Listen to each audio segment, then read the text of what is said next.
Supreme court نے شاہ زیب قتل کیس کے ملزم شاروخ جتوئی سمیت باقی تمام ملزمان کو بری قرار دے دیا۔ جسٹس اعجاز الحسن کی سربراہی میں 3 رکنی بینچ نے یہ فیصلہ سنایا، جبکہ آپ کو بتاتے چلیں کہ ٹرائل کورٹ نے شاروخ جتوئی اور نواب سراج تارپور کو سزائے موت، جبکہ نواب سجاد غلام مرتضیٰ کو عمر قید کی سزا سنا دی ہوئی تھی۔ جبکہ سندھ ہائی کورٹ نے ٹرائل کورٹ کا فیصلہ تبدیل کرتے ہوئے ATA کے تحت چاروں ملزمان کو عمر قید سنا دی تھی۔ ملزمان نے جب عمر قید کے خلاف سپریم کورٹ میں اپیل دائر کی تو وہاں سے وہ بری ہو گئے۔ سندھ حکومت نے شاہ رخ پر عائد دہشت گردی کی دفعات کو بھی ختم کرنے کی حمایت کی، جس کا کہنا تھا کہ جب کسی پہ گولی چلائی جاتی ہے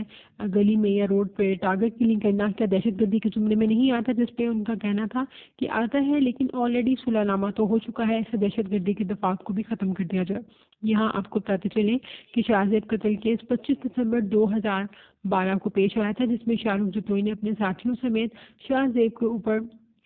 ٹارگٹ کلنگ کر کے ان کو اسی وقت قتل کر دیا، جبکہ اس وقت پولیس نے ان کو اریسٹ نہیں کیا۔ 2013 میں جب لوگوں نے کافی سوشل میڈیا پہ شور مچایا، جسٹس فور شاہ زیب کے نام سے ٹرینڈز چلے، تو پھر پولیس نے ایکشن لیا اور ان کو گرفتار کیا، اور پھر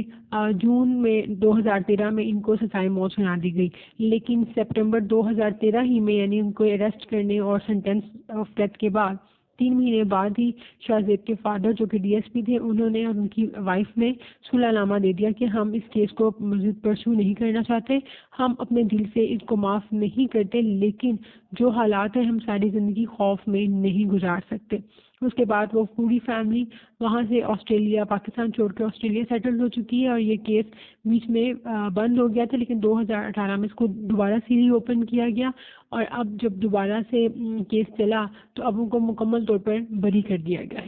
ہے۔ پاکستان میں جسٹس کو، نظام کو دیکھ کے کبھی کبھی تو افسوس ہوتا ہے، کیونکہ ایسے لوگوں کو سزا ملنی چاہیے جو معصوم لوگوں کو راہ چلتے گولیاں مار دیتے ہیں صرف ریونج کی بیس پہ۔